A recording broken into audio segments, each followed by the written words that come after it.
Welcome to the podcast of top executive coach Tony Mayo. This podcast is a conversation with one of Tony's clients, management consultant Ron Dimon.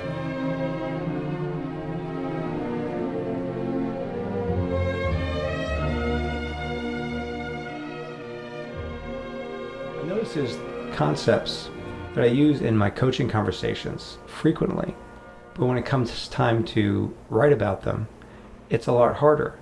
And I think a big part of that is if I'm not getting the feedback from the person that they're getting the step by step and that's making sense to them and that they have some way to relate it to their life, I'm afraid I'm just spinning this philosophical treatise that isn't going to matter at all to people. And that's something I'm trying to stay tuned into a lot is the work I'm doing making some difference in what people are actually going to do and experience, not just to satisfy myself for getting it out there.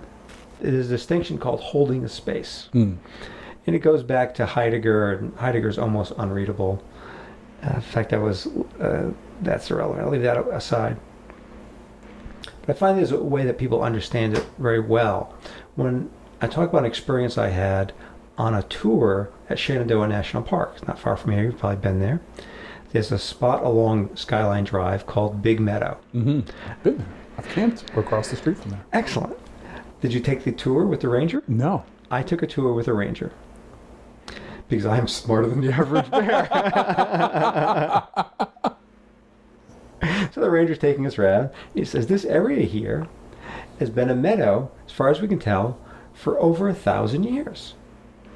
Raised my hand. So that's really fascinating because you've told us that much of the park was farms and that the trees we see covering almost the entire park grew since it was converted 50, 60 years ago. Why is this area staying a meadow? He said, we mow it twice a year.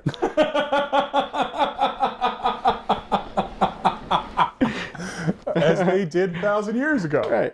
It was the Toro Indians. They rode their little Toro mowers, and then the John Deere invaded. But anyway, and I said, but what about before that? Why was it a meadow before that? Yeah. He said, the Native Americans would once a year burn this area so it would stay an open meadow because the deer and some other wildlife would come out of the forest to feed on the new shoots and they could kill them. Wow. Many English manors would have an area of their wooded lot cleared away so that the deer would come out to be looked at and admired. It's called the Deer Park. So that water bottle you've probably seen, it's called Deer Park, and there's a picture of a deer on it. Oh, very cool. Yeah, it's not a national park set aside for recreational purposes of deer. Yeah. It's a way to either shoot them or admire them. Wow. I thought, this is a perfect illustration of creating a space for what you want. Literally. In many areas of your life. So if you want a business where people collaborate, give each other direct feedback that can be used, you want to create a space where criticism is seen as helpful, where ideas that are contributed build on things. There are ways to hold that space. Just as if you want to get some deer, there's two approaches you can take. You can go out into the dark forest and hunt them down, or you can create a space that attracts the deer. So when my clients talk about having accountability in their workplace, about having high quality employees, having employees take responsibility, I ask this, how are you creating a space where that's going to show up? Here's maybe a trivial example, but it comes up so many times. It happened recently. I was facilitating a manager's meeting for a client, and there was this concern that the software people worked odd hours. They'd come in mid to late morning, and the people who needed their services were working. Actually, they like to come in at 6:30 and 7 in the morning. So they didn't overlap very often, and often the person who needed the software support couldn't find the programmer to help them. And they were all saying, immediately went to, well, we need to send out a memo to remind people of our core hours or our contact time. Different companies have different words for it. So, we need a rule. Let's go straight to Working creating, hours. because, well, we sent the memos before. Yeah. And what happened the last time we sent the memos? Nothing. Or it got better for a little while, then it Right. trailed off. So somebody else, as they always do, says, well, we need... A meeting. Not that bad. Oh. We need to have Policy. consequences, which means punishment. Right. So that gets us into this parental management system where the parents are saying this is what you must do because this is good for the enterprise. And if you don't do it, you'll have your iPod taken away, Right. or I'll dock your pay, or you won't get your upgrade, or whatever it is they do use as punishment. And you become the parent, and they become the adolescent who's trying to skirt Rebel, it. yeah. They'll do things like they'll show up at 9 o'clock and they'll disappear for 2 hours. And I said, well, why don't you? I said, well, let's do this. Instead of the managers creating policies and being the parents, why don't you get your kids together? I mean, why don't you get your staff together and have them explain to each other what they actually need from each other, and tell them you want to hear what procedure they came up with to make it happen. And so often people are just aghast at this. I'm actually going to ask the kids to have a solution. I said, not only going to ask them, you're going to expect it. Because you created a space where people are adults and they're responsible. And they're going to come up with a good approach because they're committed to having a good outcome just like you are. Yeah. And if they're not, find out. Yeah. If they don't care about the product getting released on time, if they don't care about the customer being served enough to work out a procedure for being available, core hours, carrying cell phones, whatever it takes, then you've got a bigger problem that's not going to be solved by enforcing a policy of when you show up. They're just going to show up and still not take care of the customer, still not support each other in their end. So rather than going through the forest of policies and punishments, let's create a clearing where people can act like adults. It's funny because you talk about workplaces of humanity and prosperity. And I just get that what you just talked about, empowering people, creating the clearing is humanity. So what about prosperity? Is that a direct follow-on from what you've just talked about, or is that something different? Well, I think I referred to both of them. I didn't use those words. I'm glad you brought up my sort of mantra of humanity and prosperity. The humanity part is we're treating them like people. They're not cogs in a machine. They're not something to be controlled or redesigned so they could fit. They're humans. They have values, they have concerns. And it's those current concerns that lead you to the prosperity part.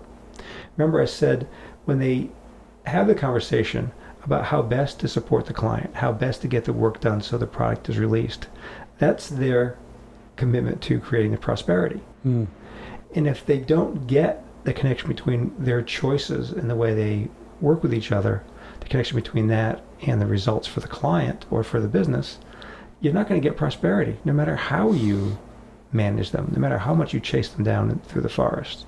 So we find out if their concerns, their values coincide with your values. And from that, you should have a workplace of prosperity because people have a common goal, one of the foundations for any team. They have a shared fate. They understand that what each of them does affects the outcome for all of them. And then they'll start designing approaches to do it. And if they can't design the approaches, even though they've got the shared values, then you've got the wrong people. They just don't have the skills. They don't have the ability to do it. Well, that's good to know too. Yeah. There's someplace out there where they're going to fit. They don't have to fit in your business. There are a couple of companies that I think try to exemplify that I've read about. Gore, is it WL Gore? Yeah, from Gore-Tex. Gore-Tex. And Whole Foods are like that, where they have self-selecting teams, self-selecting peer reviews constantly. People can remove a team player from the company if they're not performing. And that, to me, sounds like sort of beginning of that vision. Right on the mark. I have a blog post called Truth or Consequences. And in that it refers to Semco, SEMCO. It's a Brazilian company, which is a pioneer, radical, self-directed teams. I heard him on a call-in show. I actually had the clip linked from my blog, where someone phoned in and said, well, what do you do about people who just won't show up on time, won't work when they're there? And this was so outside of what he as a CEO dealt with that at first he didn't hear the question. He asked the person to repeat the question. The person repeated it. And he said, well, as a CEO, I would never deal with that. The teams just don't tolerate it. It's a beautiful phrase. One sort of catchphrase I like is, in a company, over time, you get what you tolerate. Yeah. Everything sinks to the level of what you put up with, what you don't bother correcting, what you don't bother holding up as unacceptable behavior. The teams don't tolerate someone who won't show up, who won't work, because they're trying to get something done. They want to work with people who are getting something done. So it's dealt with at the team level at Semco and at Gore-Tex and at Whole Foods. The CEO is not worried about that stuff. But a lot of the other CEOs I deal with worry about it all the time. So how did Semco get there? Was it based on the personality of the CEO and that sort of trickle-down leadership? Yeah, the way he tells the story is he inherited this manufacturing business. He had intended to be essentially an international playboy. He was a wealthy family. He was having a great time. I'm not sure if there was a death or whatever. Something happened that he was suddenly in charge of this company. He thought, I don't know how to run a company, but it's been running, so these guys must know something. So he went in there from the assumption, holding the space of, these people are competent. Wow. If I talk to them, they'll figure it out.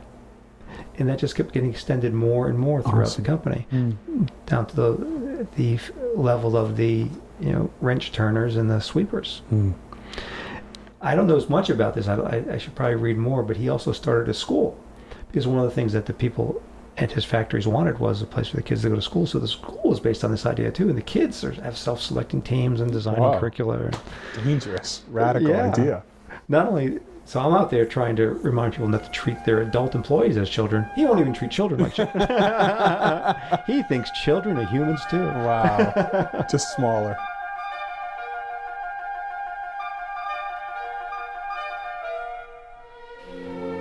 We hope you enjoyed this podcast. More information is available at tonymayo.com. We appreciate your comments, suggestions for future topics, and, most of all, stories of how you applied the coaching. Our email address is podcast@mayogenuine.com. This podcast is the property of top executive coach Tony Mayo, copyright 2011.